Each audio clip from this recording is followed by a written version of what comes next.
बोल रहे हैं Haris Rauf and Naseem Shah's participation in the rest of the Asia Cup has been thrown in doubt. ESPN Cricinfo understands that both the players are almost certain. अच्छा जी, मतलब कि श्रीलंका वाला game तो भूल जाओ ऑन थर्सडे, मुश्किल है। तो फिर Sri Lanka final. Both the players are almost certain to miss the next game against Sri Lanka on Thursday, और वो डिसाइड करेगा पाकिस्तान फाइनल में जा रही है कि श्रीलंका फाइनल में जा रही है। And their participation in the final, should Pakistan get there, is also unsure. एक तो थर्सडे वाली गेम श्रीलंका के अगेंस्ट पता नहीं है, उसके ऊपर इवन फाइनल में आते कि नहीं आते। अब होगा क्या? आप वर्ल्ड कप देख रहे हो, एशिया कप तो देख नहीं रहे। एशिया कप के लिए वर्ल्ड कप की कुर्बानी तो दोगे नहीं। अगर इन दोनों को थोड़ी सी भी डिस्कंफर्ट है, ये नहीं खेल रहे टूर्नामेंट, और अगर ये नहीं खेल रहे टूर्नामेंट, खेलने भी नहीं चाहिए भाई, तो टाटा बाय बाय, खत्म। पाकिस्तान का टाटा बाय बाय हो गया अगर ये दोनों नहीं खेलते, स्पेशली नसीम शाह नहीं खेलता तो तब टाटा बाय बाय है 100%। आपके पास टूर्नामेंट खुद को ही नजर लगा ली उसने बोल बोल के। आपके पास बस एक ही फास्ट बॉलर है जो बचा हुआ है, वो है मोहम्मद वसीम जूनियर। तो यानी कि हारिस हो जाए, शाहीन, पीछे जाना, मोहम्मद वसीम जूनियर, और फिर आप खेलोगे वहां पर जाके फहीम के साथ। ये बोल रहे Pakistan also understood to be calling up reserve bowlers to prepare for that eventuality. अच्छा, अब वो रिजर्व बॉलर में धानी वगैरह तो होंगे, धानी वगैरह होंगे मेरे हिसाब से। आगे आ जाइए, रिजर्व बॉलर भी को भी बुला सकते हैं, बिकॉज 2 बॉलर तो बाहर हो गए। और आगे वाली दिखा दीजिए, ESPN क्रिकइन्फो की रिपोर्ट है। आगे वाला अगर आप दिखाएंगे ये तो both the quick bowlers picked up injuries during the Super 4 clash on Monday. A little discomfort on his right flank. Haris Rauf, little discomfort on his right flank on Sunday, which prevented him from taking the field on Monday. While Naseem went off in the 49th over of India's inning on the reserve day with an injury to his bowling shoulder. ये shoulder आपको याद है? याद है, इस series से पहले भी श्रीलंका वाले एंड में भी हुआ था, अफगानिस्तान वाले गेम से पहले। तो 128 पे खत्म हो गए और इंडिया 200 सिर्फ 228 रन से जीत गई। तो ये बड़ी खबर आपको दे रहे थे भैया कि हारिस रऊफ और नसीम शाह दोनों एशिया कप से बाहर हो सकते हैं परमानेंटली, और उनकी जगह कौन आ सकता है? मेरे हिसाब से तो जूनियर, मेरे हिसाब से तो बाहर हो चुके हैं, बिकॉज आप नहीं चांस लोगे, क्योंकि 1 महीने बाद आपका वर्ल्ड कप शुरू होने वाला है और हारिस और नसीम आपके बेस्ट बॉलर हैं। और चाहे आप बात कर लें, अगर इनके बदले में जो भी आएंगे, धानी वगैरह आए या मोहम्मद वसीम जूनियर वगैरह भी आए, इनके पास गेम टाइम भी नहीं है, तो वर्ल्ड कप के लिए प्रिपरेशन कैसे करेंगे? और ये प्लेयर्स आपके लिए रेगुलर खेल रहे थे, तो बुरी तरीके से पाकिस्तान यहाँ पे फंस सकती है। चांस ना लें, ये दोनों को आप रूल्ड आउट करें, दोनों को आप जो है वो टेस्ट वगैरह आ रही है। लेकिन उसके साथ साथ एक बड़ा झटका जो है पाकिस्तान टीम को लगा है। ये आपको पता ही है कि जिस तरीके से इंजरीज की हम बात कर रहे थे लगातार, और मैच के दौरान आपने देखा कि पाकिस्तान की जो इनिंग्स थी वो 128 पर 8 खत्म हो गई। हारिस रऊफ और नसीम शाह दोनों ही बल्लेबाजी नहीं करने आए थे।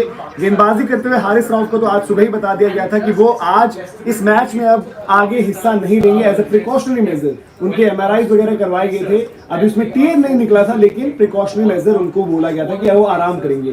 मैच चला, शुरू आगे हुआ तो नसीम शाह को भी मैच के दौरान एक इंजरी हुई, जिसके बाद नसीम शाह भी बल्लेबाजी करने नहीं आए।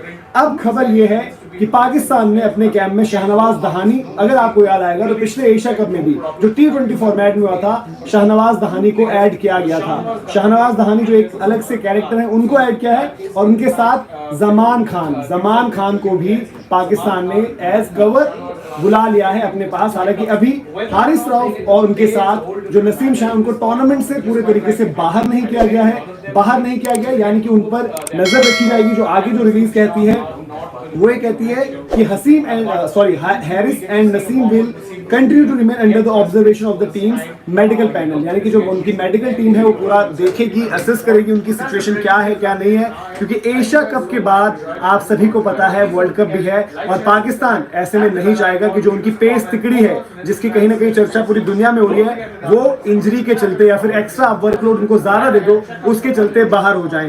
तो ये अभी यहाँ पर अपडेट आई है। Team management will only request replacements की, आप बात सुन लीजिए, only request replacement from the ACC technical committee if Naseem और Haris are ruled out for the next 7 days. यानी कि यहाँ से जो है 7 दिन की जो टूर्नामेंट बची हुई है, अगर उसमें पूरे तरीके से बाहर हो जाएंगे तभी, क्योंकि आपको पता है कि once you call for replacements, अगर आपने रिप्लेसमेंट की रिक्वेस्ट डाल दी तो जो आपके खिलाड़ी थे ऑलरेडी जो स्क्वाड में थे उनको आप कंप्लीटली बाहर कर देते हो और फिर उनके वापस आने का कोई चांस नहीं होता।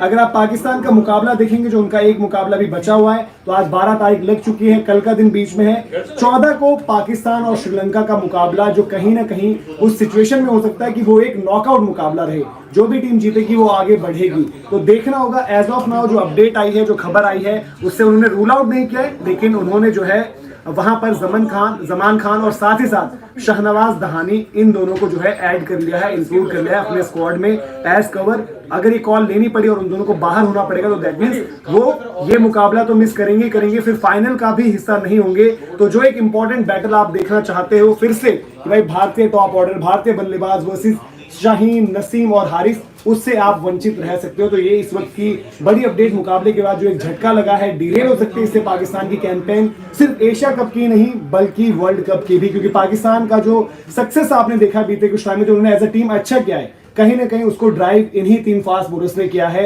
इवन सफेद बॉल में भी और रेड बॉल में भी जो शाहीन और नसीम की परफॉर्मेंस रही है वो बहुत बड़ा फैक्टर रहा है पाकिस्तान की सक्सेस के लिए। उनके लिए एक बहुत बड़ा झटका है पाकिस्तान के लिए इंजरीज के चलते, और ये लगातार इश्यूज रहे उनके साथ, जो हमने देखा था शाहीन की इंजरी से शुरू हुए, फिर जब वो घर पर भी टेस्ट सीरीज खेल रहे थे तो वहां पर एक चर्चा ये भी थी कि जो हमने देखा था कि इससे ठीक पहले लंका प्रीमियर लीग भी नसीम शाह खेल रहे थे, शाहीन भी जाकर वहां पर द 100 में मुकाबला खेला था या ब्लास्ट में कहीं पर खेला था।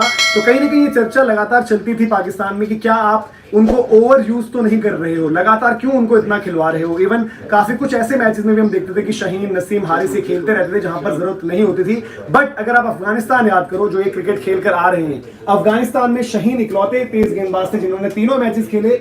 नसीम और हारिस को मेरे ख्याल से वहां पर तीसरे मैच में रेस्ट दे दिया गया था। तो ये एक बड़ी खबर है, बड़ी अपडेट है मेरे ख्याल से, जो अभी हमने सोचा कि आप तक पहुंचा दें। तो ये अभी यहाँ पर आपसे इजाजत लेते हैं, और जमान खान और उनके साथ साथ शहनवाज दहानी, ये दो नाम हैं जो ऐड हुए हैं और क्या पता मेन स्क्वाड में आ जाएं अगर आने वाले दिनों में पाकिस्तान के लिए अच्छी खबर नहीं आती, यानी कि रिकवरी के लिहाज से हारिस रऊफ और नसीम शाह के लिए। अभी के लिए आपसे इजाजत लेते हैं।